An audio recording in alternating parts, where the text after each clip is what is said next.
Hey team. Hey guys. I'm Tom. And I'm Ken. And we're the Bearded Cyclists. Today we're going to give you 5 tips for winter riding.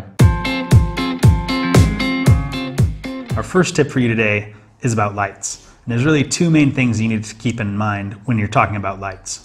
Right, you want your lights to help you be seen, and you want to see with lights. Optimally, you'd want to do both. Yeah, so when you buy a new bike, the first thing you're going to have is these reflectors on there in the front and the back. And so what you're going to do is, if you have to use these, but most people just take these off and just throw them away right away. Yeah, pretty much crap. Yeah, they're junk.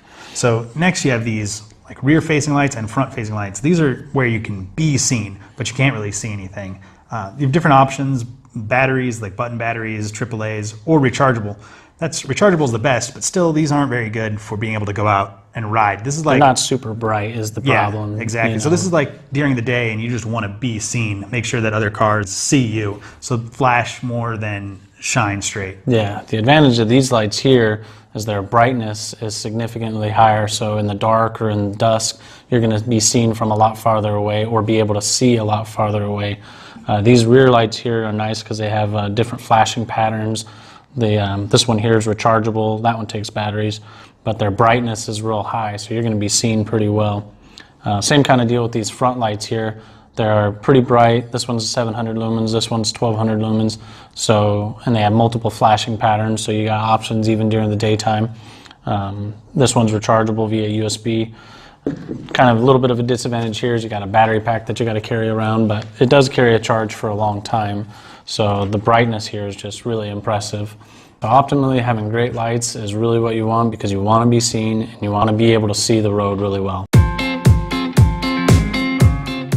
Alright, so our second tip for winter riding is rain gear. It's particularly relevant to us because we live in the Pacific Northwest, but it'll be good for anybody. You want to have good quality rain gear and different options. Yeah, so the bare minimum what you need is you're going to need some rain pants, a good jacket, shoe covers, and some gloves. Now there's a lot of variety in between. You can get some stuff that's really cheap, some stuff that's really expensive. Sometimes you can find a great deal, but you really want to have a range of things. So just start collecting things that serve a slightly different purpose. Like we have a variety of jackets here. So like this jacket's a lighter, it'll keep some light rain off, but if it's really raining heavy, you're going to get drenched. Right. Yeah, and jackets like this, which are more of like a full-on waterproof shell, they're going to keep the water off of you, but over an extended ride, you're going to get pretty hot if you're putting forth any kind of effort. Yeah, and so these, for pants, you can go as simple as just over-the-pant hiking pants. And those will work to keep the water off. And pretty inexpensive. Yeah, very inexpensive. So that's a good option if you're just looking for something quick and easy.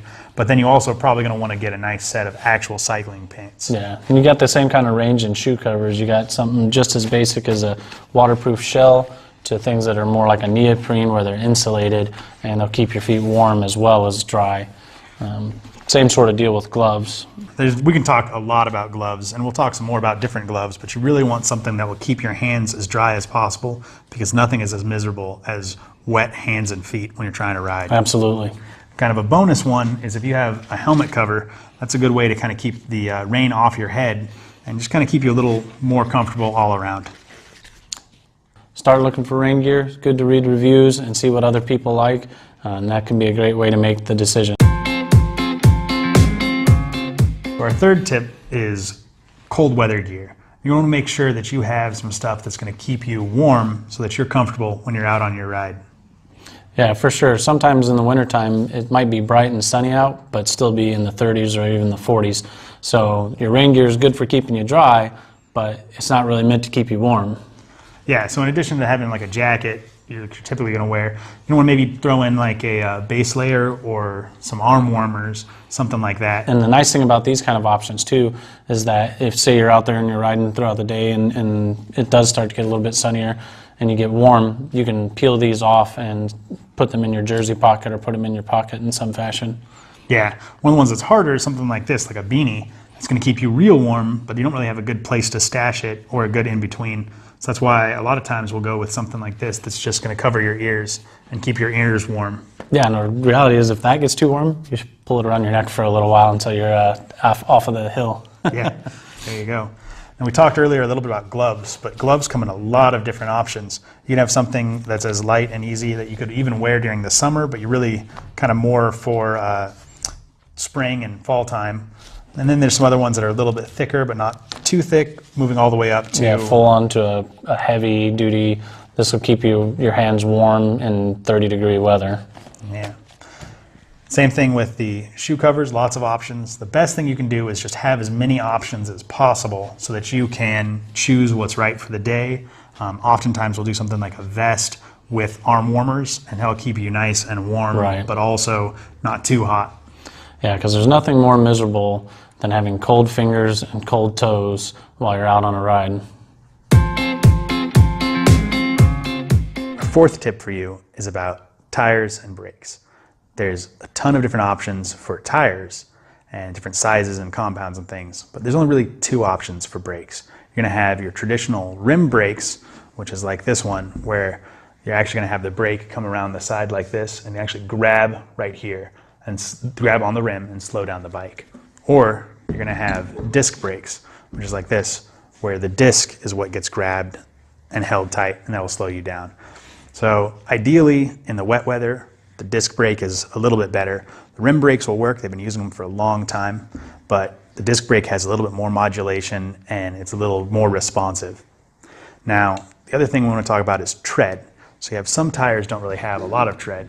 You don't really need a lot of tread in the wet weather, but ideal is a little bit of tread with these channels that are going to wick the water away from the contact areas.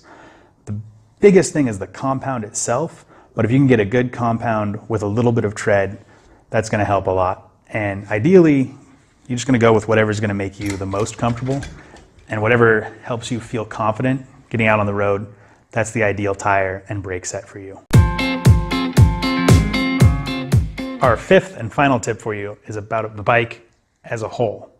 As we'll show you here with Ken's commuter bike that we have set up, you'll notice he's got that bright light that we talked about that's really helpful. And you see the tires, he's got his wider tires that he's getting ready to switch to because it's getting towards winter. He's got the disc brakes that we talked about that are really good. The only thing he doesn't like is it doesn't have fenders on it in the front or the rear. The reason we really like the fenders is because they take the water that's coming up and would be spraying on you and funnel it away from you. So that keeps you more comfortable while you're riding during the winter. So this is my current commuter bike. You can see I have the big bright light that we talked about with the battery pack. And I have the fenders both on the front and on the rear. The only thing I wish about this bike was that it was a disc brake bike so that I could have the wider tire.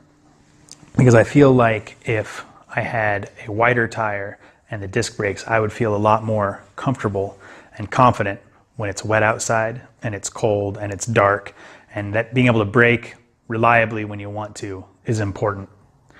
So you can see these are the bikes we're currently riding in the winter, and like we were saying, any bike could become a winter riding bike. You just have to be thoughtful about how you're preparing the bike, and you need to just make sure that you're as comfortable as possible so that you get out there and ride. All right, guys, so those are our 5 tips for winter riding. Hopefully we've shown you how you can take any bike and turn it into a decent winter bike. Also shown you some gear that'll help you feel comfortable and confident out there on the road. So let us know in the comments any tips that you have for winter riding. Make sure and check us out on Instagram at The Bearded Cyclists.